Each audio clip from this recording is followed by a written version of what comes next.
Hello दोस्तों, राधे राधे। बुढ़वा मंगल, जिसे बड़ा मंगल भी कहा जाता है, बुढ़वा मंगल की आज हम आपको कथा सुनाने जा रहे हैं। जय श्री राम दोस्तों। हिंदू धर्म में मंगलवार के दिन भी श्री हनुमान जी को समर्पित है, लेकिन श्रेष्ठ माह के मंगलवारों का विशेष महत्व है। इन्हें बड़ा मंगल या बुढ़वा मंगल कहा जाता है। उत्तर भारत, विशेषकर उत्तर प्रदेश में यह दिन भक्ति, सेवा और हनुमान आराधना के विशाल उत्सव के रूप में मनाया जाता है। भक्ति और चमत्कार का अद्भुत संगम। बुढ़वा मंगल एक ऐसा पावन पर्व है जो आस्था, इतिहास और पौराणिकता को गहराई से जुड़ा है। यह दिन केवल एक मंगलवार नहीं, बल्कि राम भक्त हनुमान जी की अमर भक्ति, शक्ति और सेवा भावना को समर्पित है। एक अत्यंत दिव्य तिथि किंवदंती है। यह परंपरा महाभारत काल में घटित एक अद्भुत घटना से जुड़ी है, जिसमें श्री हनुमान जी ने स्वयं प्रकट होकर भीम जैसे बलशाली पांडव को उनकी मर्यादा का पाठ पढ़ाया था। कहा जाता है कि महाभारत काल में जब भी भीम को अपनी शक्ति पर घमंड हो गया था, तब प्रभु श्री राम के परम भक्त हनुमान जी ने एक बूढ़े वानर का रूप धारण करके उन्हें सबक सिखाया था। यह लीला श्रेष्ठ माह के अंतिम मंगलवार को हुई थी। तभी से यह दिन बुढ़वा मंगल कहा जाता है। एक और मान्यता यह भी है कि इस दिन प्रभु श्री राम और हनुमान जी का पहला पावन मिलन हुआ था। वह क्षण जब भक्त और भगवान का संगम हुआ और उस दुनिया को सच्ची सेवा और भक्ति का आदर्श मिला। इतना ही नहीं, इतिहास के पन्नों में लखनऊ की भी एक विशेष भूमिका है। जब नवाब वाजिद अली शाह के समय शहर में महामारी फैली, तब अलीगंज के प्राचीन हनुमान मंदिर में एक वृद्ध भक्त ने विशाल भंडारे का आयोजन कराया और सच्चे मन से हनुमान जी की पूजा की। कहते हैं उस दिन चमत्कार हुआ और महामारी समाप्त हुई। तब से लखनऊ में बुढ़वा मंगल एक महापर्व के रूप में मनाया जाता है, जिसमें लाखों भक्त प्रसाद और भंडारे का लाभ उठाते हैं। तो आइए जानें इस बुढ़वा मंगल की अद्भुत कथा, जहां जुड़ी है महाभारत की गाथा, राम हनुमान का मिलन और नवाबी लखनऊ की श्रद्धा और सेवा की परंपरा। दोस्तों, हम आपको हनुमान जी के बड़े मंगल की पावन कथाओं का श्रवण कराएंगे। अतः दोस्तों, आपसे निवेदन है कि आप सभी को कथा को श्रद्धा भाव से पूरा अंत तक अवश्य सुने। कथा का आरंभ होता है जब महाभारत का समय था और घमंड ने बल को अंधा कर दिया था। पांचों पांडव वानस में थे। एक दिन की बात है कि महाबली भीम जंगल में भ्रमण कर रहे थे। वे गर्व से भरे हुए थे क्योंकि उनके पास असीम बल था। उनका आत्मविश्वास धीरे धीरे घमंड का रूप लेने लगा। वे सोचने लगे, संसार में मुझसे बलशाली कोई नहीं। मैं अकेले ही दुष्टों का नाश कर सकता हूँ। मुझे किसी की आवश्यकता नहीं।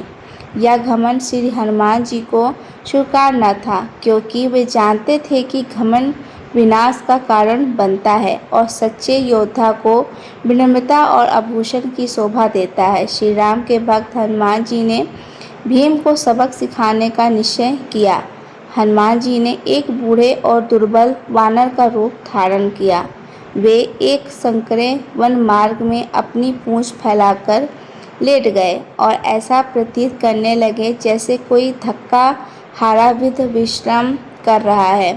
कुछ समय बाद भीम उसी मार्ग में गुजरने और उन्होंने वह वानर से कहा, हे वानर, मार्ग से हटो, मुझे जल्दी है। वृद्ध वानर ने बोले, हे पुत्र, मैं वित्र हूँ, दुर्बल हूँ। मेरी पूंछ ही यदि रास्ते में है तो तुम स्वयं उसे हटा लो।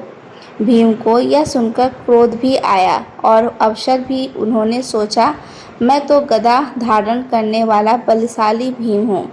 एक बूढ़े वानर की पूंछ क्या चीज़ है। उन्होंने पूंछ को हटाने के लिए हाथ लगाया, किंतु पूंछ टस से मस भी नहीं हुई। भीम ने अपनी पूरी ताकत लगाई पर हनुमान जी की पूंछ जैसी पृथ्वी से जुड़ गई थी। पसीना पसीना हो गया भीम, पर विफल रहा। उसका घमंड चूर चूर होने लगा। वह समझ गया कि यह कोई साधारण वानर नहीं। हाथ जोड़कर उसने पूछा, हे वनराज, कृपा करके आप अपने वास्तविक रूप में प्रकट हों। अब कौन है? तभी वानर के रूप बदलकर और श्री राम भक्त हनुमान जी ने अपना दिव्य स्वरूप प्रकट किया। भीम उनकी तीव्रता को देखकर अवाक रह गए। हनुमान जी मुस्कुराते हुए बोले, हे भीम, तुम महाबली हो, पर शक्ति का घमंड यदि बढ़ जाए तो विनाश का कारण बनता है। बल को भक्ति और विनम्रता से सजाओ, तभी वह धर्म के लिए उपयोगी होता है। भीम ने दंडवत प्रणाम किया और क्षमा याचना की। हनुमान जी ने उन्हें गले लगाया और आशीर्वाद दिया। जब महाभारत का युद्ध होगा तब मैं अर्जुन के रथ के ध्वज पर विराजमान रहूँगा और पांडवों की रक्षा करूँगा। यह अद्भुत लीला श्रेष्ठ माह के मंगलवार को घटित हुई थी।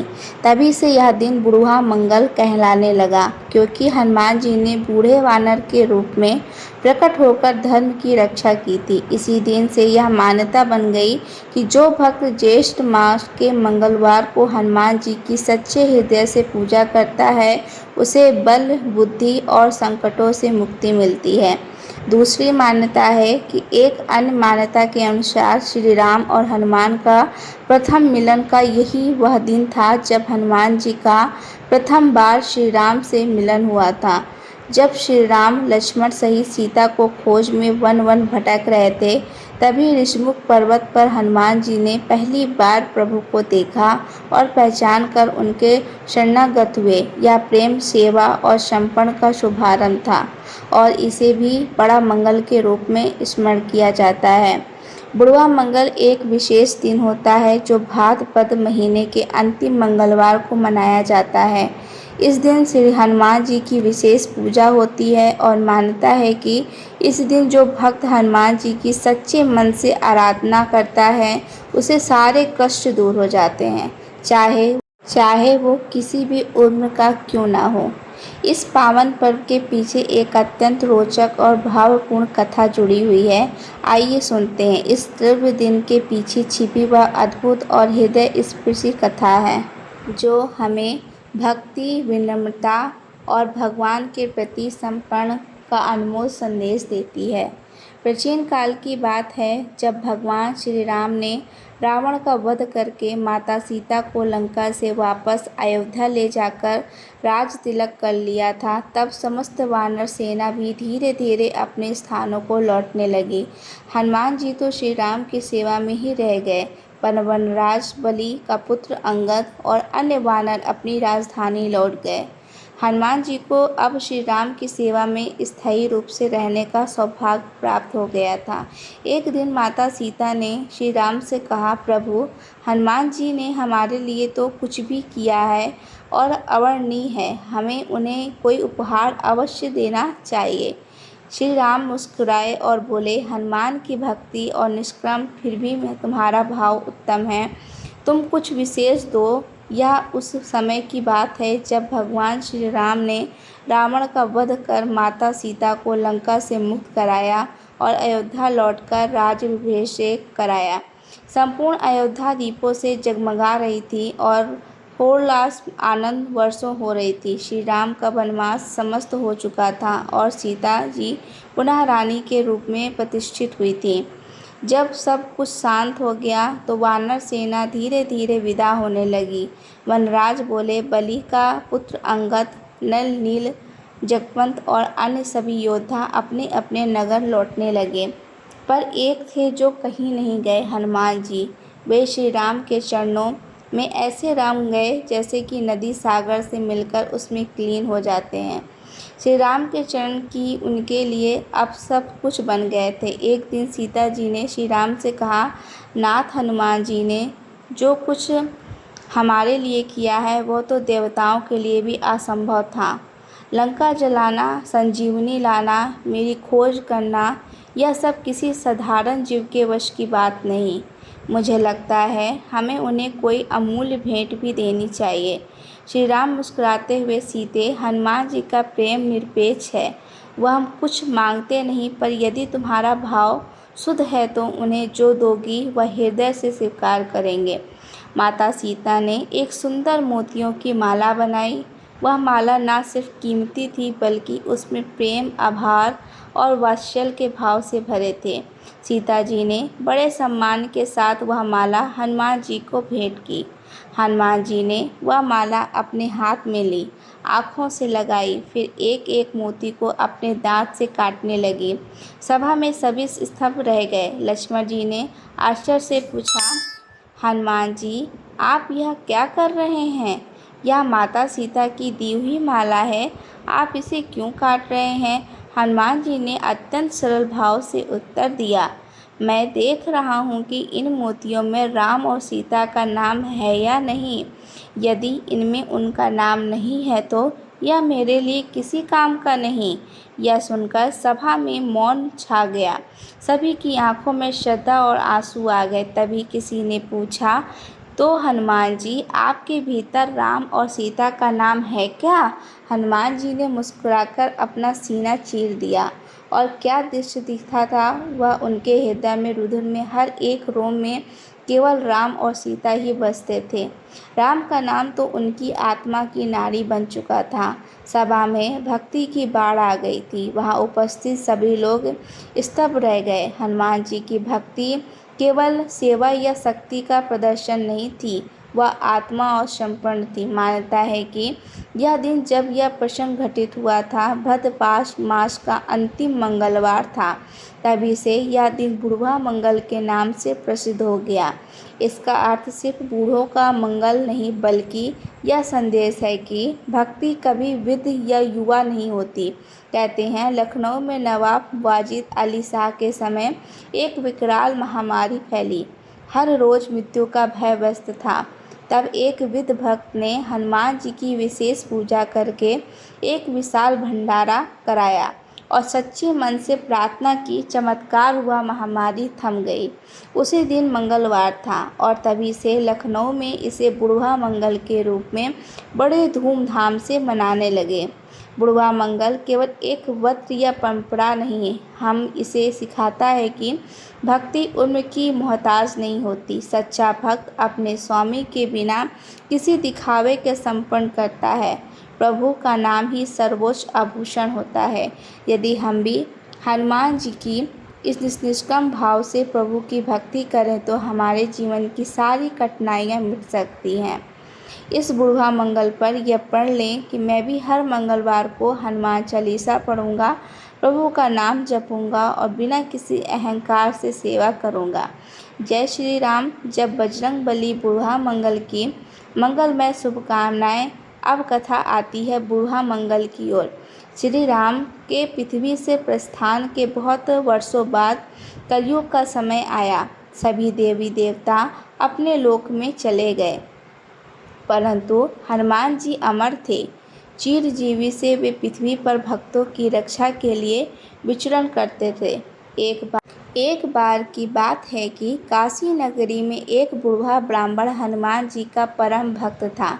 उसकी उम्र 90 वर्ष की करीब थी। उसके कोई संतान न थी और वह अत्यंत निर्धन था, लेकिन उसका विश्वास था कि जब तक प्रण है तब तक राम नाम और हनुमान जी का स्मरण नहीं छोड़ूंगा।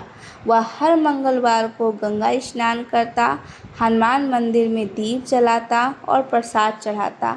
उसकी भक्ति देखकर लोग उसे बुढ़वा हनुमानिया कहने लगे। एक दिन मंगलवार को जब वह मंदिर जा रहा था, अचानक मार्ग में गिर पड़ा। लोगों ने सोचा अब इसका अंतिम समय आ गया। तभी चमत्कार हुआ। एक वृद्ध पर अत्यंत तेजस्वी पुरुष वहां आए। उन्होंने उसे उठाया, गंगा जल पिलाया और कहा, भक्त उठो, अभी तुम्हारा समय नहीं आया है। बूढ़ा ब्राह्मण उठ बैठा और हैरानी से देखने लगा। वृद्ध व्यक्ति अदृश्य हो गए। वह समझ गया कि स्वयं हनुमान जी थे। उस दिन मंगलवार था। भाद्रपद मास का अंतिम मंगलवार, तभी से यह दिन बुढ़वा मंगल के नाम से प्रसिद्ध हो गया। बुढ़वा मंगल पर मान्यता है कि इस दिन कोई भी सच्चा भक्त, चाहे वह बूढ़ा हो, गरीब हो या असहाय हो, यदि वह हनुमान जी का ध्यान करता है तो हनुमान जी स्वयं उसकी रक्षा करते हैं। कई लोग इस दिन उपवास रखते हैं, मंदिरों में जाकर दीप प्रज्वलित करते हैं और हनुमान चालीसा का पाठ करते हैं। बुढ़वा मंगल हमें यह सिखाता है कि सच्ची भक्ति का कोई मोल नहीं, कोई उम्र नहीं। जब तक जीवन है तब तक प्रभु का स्मरण करते रहो। हनुमान जी की कृपा से जिस जिस पर हो जाए उसके जीवन का संकट चाहे कितना भी बड़ा क्यों ना हो, समाप्त हो जाता है। बुढ़वा मंगल की कथा हमें यह सिखाती है कि बल का घमंड सबसे बड़ा अंधकार है और विनम्रता की शक्ति की सच्ची पहचान है। हनुमान जी की जीवन में जहाँ अपार बल है, वहीं उनके चरणों में अद्भुत भक्ति और नम्रता भी है। यही गुण हमारे अमर बनाते हैं। जो इस दिन श्रद्धा से उनका स्मरण करता है, उसे भय, रोग, संकट और घमंड चारों से मुक्ति मिलती है। हे प्रभु, हमें भी ऐसी भावना दो, हमारे हृदय में सेवा, दया और भक्ति का दीप जलता रहे। बजरंगबली की जय। जय श्री राम। हर हर महादेव। जय श्री कृष्णा। दोस्तों, प्रेम से बोलिए जय श्री राम। ऐसी ही और भी रोचक और आध्यात्मिक वीडियो के चैनल के लिए सब्सक्राइब कर लें। दोस्तों, आपको यह कथा कैसी लगी, कृपया कमेंट करके ज़रूर बताएं। वीडियो पसंद आए हो तो वीडियो को लाइक करें और अपने दोस्तों के साथ में शेयर करें और कमेंट बॉक्स में जय श्री राम लिखना बिल्कुल भी ना भूलें। एक और दिलचस्प वीडियो के साथ में हम फिर से मिलेंगे।